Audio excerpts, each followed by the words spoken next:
Hello दोस्तों, मेरा नाम है अरुण शर्मा और आज मैं आपको एक अपनी जिंदगी का बहुत बड़ा सीक्रेट बताने वाला हूँ। आप अरुण शर्मा एकेडमी पे इस वीडियो को देख रहे हैं। प्लीज लाइक करिए, कमेंट करिए, शेयर करिए और मेरे चैनल को जरूर सब्सक्राइब करिए।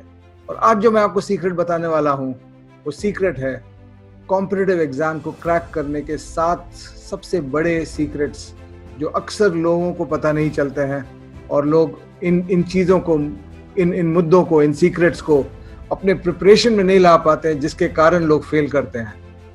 क्यों लगता है मुझे कि मैं आपको इन चीज़ों के बारे में बता सकता हूँ?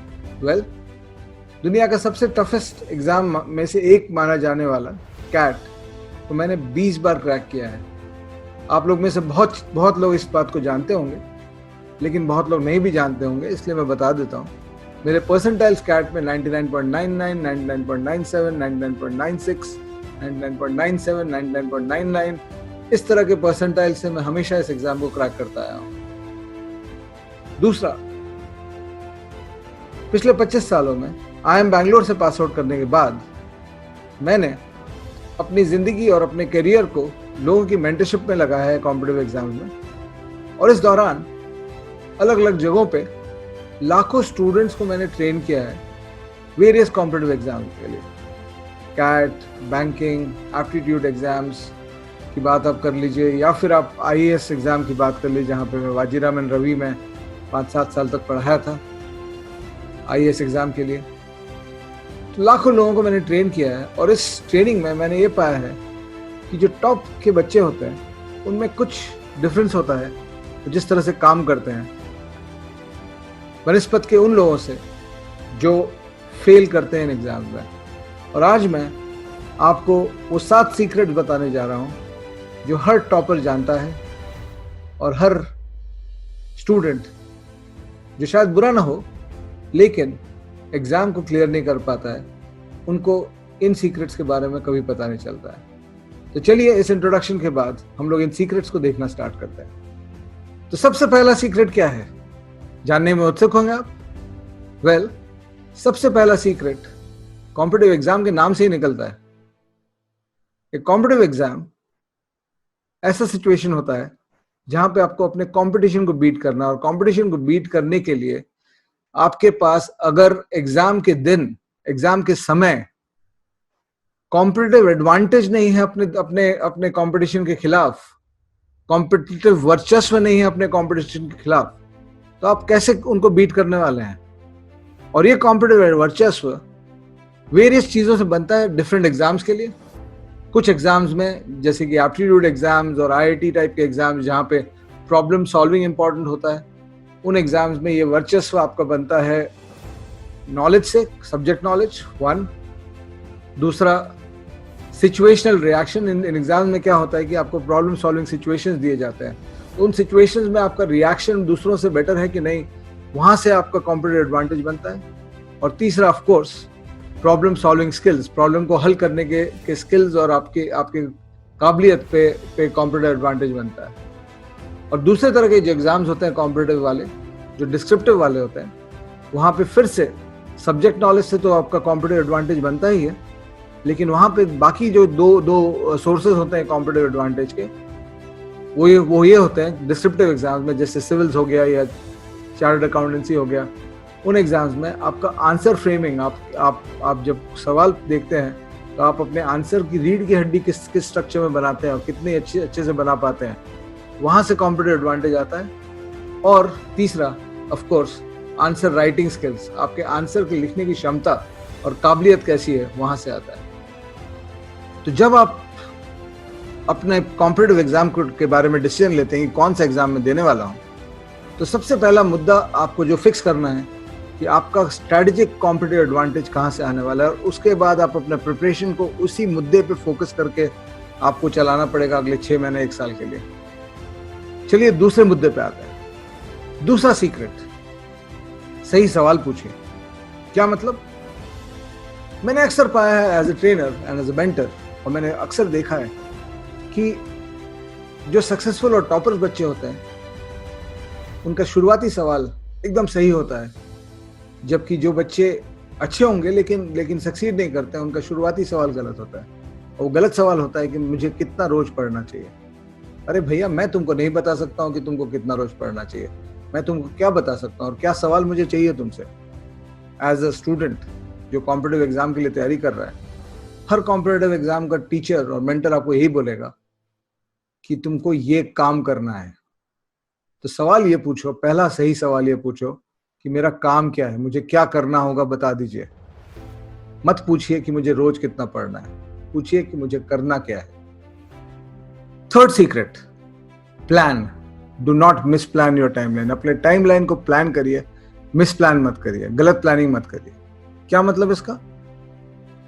आप किसी भी मेंटर से पूछिए, कोई भी एग्जाम के, आप आईआईटी एग्जाम के मेंटर से पूछ लीजिए, आप मेडिकल के एग्जाम के मेंटर से पूछिए, आईएएस एग्जाम के मेंटर से पूछ लीजिए, किसी भी एग्जाम में पूछिए, आपको वो मेंटर बताएगा कि आपका टाइमलाइन कितना चाहिए। काम तो बता देगा आपको ये काम करना चाहिए। उस काम को करने के लिए नॉर्मली कितने घंटे लगते हैं।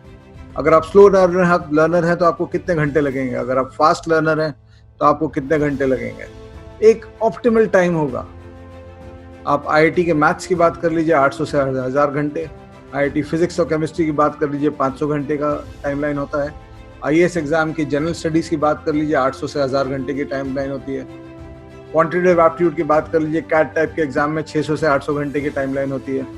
इंग्लिश की बात कर लीजिए, किसी भी कॉम्पिटिटिव एग्जाम में 400 से 600 घंटे की बात होती है। अगर आपको लैंग्वेज सुधारना है, अगर आपको सिर्फ सॉल्विंग सुधारनी है, लैंग्वेज आपका ठीक है, तो 200 घंटे की टाइमलाइन होता है। शायद 100 घंटे में भी आप उसको कर सकते हैं। तो आपका टाइमलाइन प्लान होना चाहिए कि मुझे कितने घंटे डालने पड़ेंगे इसको करने के लिए। काम डिफाइन हो गया, टाइमलाइन डिफाइन हो गया। और उसके बाद उस टाइमलाइन में अगर आपको गलती करनी है तो ऊपर साइड पे गलती करिए, नीचे साइड पे गलती मत करिए। मतलब 500 घंटे में काम हो जाएगा, 600 डिफाइन कर दिए, 300 मत करिए। क्योंकि वो अगर आप मिस प्लान कर जाते हैं लोअर साइड पे तो आपका एरर हो जाता है। हायर साइड मिस प्लानिंग करिएगा तो आपको टाइम ज़्यादा लगेगा, मेहनत ज़्यादा लगेगी, लेकिन आपका रिजल्ट कॉम्प्रोमाइज। ये था आपका तीसरा सीक्रेट। इन 3 सीक्रेट्स के बाद मैं आपके चौथे सीक्रेट पे आ रहा हूँ। और अब ये सीक्रेट जो है वो काफ़ी इंपॉर्टेंट होने जाने वाले हैं, क्योंकि अभी तक प्लानिंग चल रही थी। चौथा सीक्रेट है, आपने एक बार टाइमलाइन डिफाइन कर दिया कि मुझे 1000 घंटे पढ़ने हैं, मुझे 800 घंटे देने हैं इस सब्जेक्ट में, इस टॉपिक्स पे। तो आप उस टाइमलाइन को वीकली टारगेट्स में चेंज करिए। क्योंकि आप 800 घंटे आज तो नहीं दे पाएंगे, इस हफ्ते भी नहीं दे सकते हैं। इस हफ्ते आप 800 घंटे में से 20 घंटे दे सकते हैं कि 30 घंटे दे सकते हैं। और आपका जो काम है वो जो पूरा काम आपका डिफाइन हुआ है स्टेप 2 में, सीक्रेट 2 के कारण, वो काम में से कितना काम आप इस हफ्ते करना चाह रहे हैं वो टारगेट में आपका डिफाइंड होना चाहिए। कितने घंटे आप इस हफ्ते देना चाहते हैं और कितने घंटे दे सकते हैं ऑफ कोर्स। और दूसरा, आप कौन कौन सा काम को खत्म करना चाहते हैं उस टाइमलाइन में। ये आपका वीकली टारगेट हो जाएगा और वीकली टारगेट आपका डेली डुएबल में कन्वर्ट होगा। आज मुझे क्या करना है, इस हफ्ते मैं ये चैप्टर्स को खत्म करना चाह रहा हूँ, तो उस कारण से मुझे आज जब मैं उठ रहा हूँ, अपने बिस्तर से बाहर निकलता हूँ, तो मुझे क्लैरिटी होनी चाहिए, मुझे दिखना चाहिए सीधे सीधे कि मुझे आज करना क्या है, आज मैं किस चीज के लिए जी रहा हूँ अपने कॉम्पिटिटिव एग्जाम प्रिपरेशन में, कॉन्टेक्स्ट में। ये आपका चौथा सीक्रेट है। अब हम लोग आते हैं 5वें सीक्रेट पे। और मेरे हिसाब से 5वें, 6ठा और 7वां सीक्रेट सबसे इंपॉर्टेंट है आपके सक्सेस के लिए किसी भी कॉम्पिटिटिव एग्जाम में। पहले 4 अगर आपने ठीक कर लिए हैं, पहले 4 आपने स्ट्रक्चर कर लिए हैं, तो आपका प्लान ठीक बन गया होगा। लेकिन सिर्फ प्लानिंग से तो कुछ होता नहीं है। आप जानते हैं, मैं जानता हूं, करने से होगा। और प्रॉब्लम क्या है कि प्लान्स तो 6 महीने, साल भर लंबे होते हैं। आपको काम कब करना होता है? वो आज करना होता है। तो 5वां सीक्रेट, जो टॉपर्स और टॉप स्टूडेंट्स और जो कॉम्पिटिटिव एग्जाम्स को क्रैक करते हैं, उनका 5वां सीक्रेट ये रहता है कि वो हर दिन बहुत कॉन्शियस रहते हैं कि मेरा आज कितना अच्छा था। How good was my today. मेरा आज कितना बढ़िया था, कितना अच्छा मैंने किया आज। और आज के बाद एक स्टेप आगे जाके मेरा अभी कितना अच्छा है। अभी का उतना महत्व नहीं है, लेकिन उससे ज़्यादा इम्पोर्टेंट, मैं इसको 5 मिनट प्रिंसिपल कहता हूँ कि मेरा अगला 5 मिनट कितना इंटेंस है, मेरा अगला 5 मिनट कितना बढ़िया है, मेरा अगला 5 मिनट कितना सॉलिड है। वो मेरे लिए मेरा नेक्स्ट सीक्रेट होगा। क्योंकि अगर मैं सॉलिड 5-5 मिनट जीते जाऊं तो 100 सॉलिड 5 मिनट पे मेरा एक सॉलिड दिन बन जाता है, और एक सॉलिड दिन से मैं अपने गोल से थोड़ा सा एक कदम तो पास आ जाता हूँ।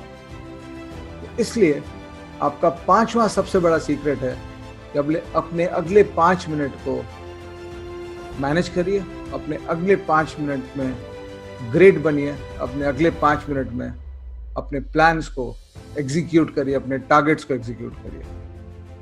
छठा और सबसे बड़ा सीक्रेट, शायद ये सीक्रेट नहीं जानने के कारण मेरे हिसाब से 50% 70% अच्छे बच्चे जो होते हैं, जिनका बाकी सब सही होता है, प्लान सही हो गया, टारगेट सही हो गया, सब कुछ सही हो गया, लेकिन ये सीक्रेट नहीं जानने के कारण वो कॉम्पिटिटिव एग्जाम में फेल कर जाते हैं। कि किसी भी सब्जेक्ट को मास्टर करने के लिए आप जब पढ़ाई करते हैं तो उसके दो पार्ट होते हैं। एक पार्ट होता है इनटेक, जब आप सब्जेक्ट को अपने अंदर ले रहे हैं, तो आप सब्जेक्ट को अंदर कैसे लेते हैं? आप कुछ देखिएगा, कुछ लेक्चर अटेंड करिएगा, किसी से बात करके डाउट क्लियर करिएगा। ये आपका सब्जेक्ट को हासिल करना या सब्जेक्ट को अपने दिमाग के अंदर घुसाने वाला प्रोसेस हुआ। लेकिन दूसरा जो सबसे बड़ा इंपॉर्टेंट प्रोसेस है, सब्जेक्ट अंदर जाने के बाद आपको सब्जेक्ट पे विचार करके अपने थॉट्स को फॉर्मुलेट या अपने थॉट्स को सही बनाने के लिए जो आपको सब्जेक्ट के बारे में सोचना होता है, वो जो काम है, और ये इशारा देखिए, ये आपका इनटेक है और वो आपका थिंकिंग है, ये आपका विचार है। ये रेशियो होना चाहिए 1:3। तो हर सब्जेक्ट में जो आपका थिंकिंग, एक बार आपने नॉलेज ले लिया अंदर, तो आपको उस नॉलेज के साथ जो उस नॉलेज को चबाना है घंटों हफ्तों महीनों, वो काम अगर आप मिस कर जाते हैं तो आप कभी उस सब्जेक्ट को मास्टर नहीं कर सकते उस लेवल तक कि आप टॉप 100, टॉप 200, टॉप 500 में आइए किसी भी कॉम्पिटिटिव एग्जाम में। और ये मेरे हिसाब से हर स्टूडेंट जो अच्छा होता है लेकिन सक्सीड नहीं कर पाता है, इस बात को भूल जाता है, क्योंकि वो बह जाता है अपने दोस्तों के बीच में, अपने प्रोसेस के बीच में, जहाँ पे वो 90% अपना टाइम सब्जेक्ट को लेने में लगा देता है। तो इस बात को जरूर ध्यान दीजिएगा, लेना एक पॉइंट पे खत्म करिए और अपना थिंकिंग स्टार्ट करिए। इसलिए इम्पोर्टेंट है क्योंकि जब आप एग्जाम में जाएंगे, जो टॉप एक कॉम्पिटिटिव एग्जाम्स होते हैं, इसके जो क्वेश्चन सेटर्स होते हैं वो इतने चतुर होते हैं, इतने इंटेलिजेंट होते हैं कि वो आप कुछ भी तैयारी किए हैं, अगर आप रट्टा लगा के तैयारी किए हैं और अगर आप सब्जेक्ट को सिर्फ ग्रहण किए हैं अंदर, तो ये लोग करेंगे क्या कि आपको, और किसी भी एग्जाम में आप इस चीज को देख सकते हैं, वो आपको अपने प्रिपरेशन से बाहर फेंक देंगे और आपको सोचने के लिए मजबूर करेंगे। और अगर आपका खुद का सोचने का शक्ति उस सब्जेक्ट पे, उस टॉपिक पे नहीं बना है, तो आप उस प्रॉब्लम का सही सॉल्यूशन और सही आंसर लिख ही नहीं सकते हैं जो वो चाहता है, जिस पे वो मार्क्स देगा आपको। हेंस, मैं अगर आपकी जगह रहता तो मैं अपने करने वाले पार्ट में, अपने सोचने वाले पार्ट में और अपने खुद वाले करने वाले पार्ट में किसी को इंटरफेयर करने नहीं देता। मेरा सबसे ग्रेटेस्ट टीचर भी मेरे सामने आ जाता, मैं बोलता, sir thank you so much, आपने मेरे को बता दिया है, आपसे मुझे चाहिए था मैं ले लिया हूँ, अब मेरी बारी है, मेरे को करने दीजिए। मैं अपने स्टडी सेशंस में, अपने पढ़ाई के टाइम में किसी और को घुसने नहीं दूंगा। वो बहुत इंपॉर्टेंट पार्ट है, बिकॉज तभी आप हर इवेंचुअलिटी के लिए तैयार होंगे एग्जाम के। और 7वां और आखिरी सीक्रेट जो हर टॉपर जानता है किसी भी कॉम्पिटिटिव एग्जाम का, give it all you got. अपना सब कुछ झोंक दीजिए। आप पार्शियल तैयारी नहीं कर सकते हैं कॉम्पिटिटिव एग्जाम की, आप अपने 10% एफर्ट से काम नहीं कर सकते हैं। अपना सब कुछ झोंकिए एग्जाम में, अपना सब कुछ झोंकिए उस स्टेक्स में कि मैं अपने आप को पूरी तरह से इसके पीछे लगाने वाला हूं। ऐसा होना चाहिए कि आप भूल जाइए कि आपका आउटकम क्या है, आपका रिजल्ट क्या है, उसको भूल जाइए, उसके बारे में मत सोचिए। 10 साल बाद जब आप घूम के वापस देखेंगे तो आपको खुशी होनी चाहिए कि बॉस मैंने कुछ काम किया था, रिजल्ट नहीं आया, छोड़ दो, रहने दो, मैंने जो काम किया था उसके बारे में मुझे अपने खुद पे गर्व है, I am proud of my self. ये कंडीशन क्रिएट करना आपका 7वां और आखिरी सीक्रेट है। और इन 7 सीक्रेट्स को अगर आप सही ऑर्डर में यूज करते हैं अपने कॉम्पिटिटिव एग्जाम की तैयारी में, तो मुझे विश्वास है कि आप किसी भी कॉम्पिटिटिव एग्जाम को क्लियर कर सकते हैं, क्योंकि हर टॉपर, हर वो स्टूडेंट जो कॉम्पिटिटिव एग्जाम को क्रैक करता है इन 7 चीज़ों को अपनी तरह से ज़रूर यूज़ करता है। आशा करता हूँ कि आपको ये वीडियो पसंद आया। मेरे चैनल पे प्लीज़ कमेंट करिए, लाइक करिए, सब्सक्राइब करिए और अपने दोस्तों को ये वीडियो डेफिनेटली फॉरवर्ड करिए। क्या पता कौन इन पॉइंट से प्रभावित होकर अपने ज़िंदगी में एक टॉपर की स्टोरी बना लेगा। Thank you so much. Arun Sharma signing off. Bye bye.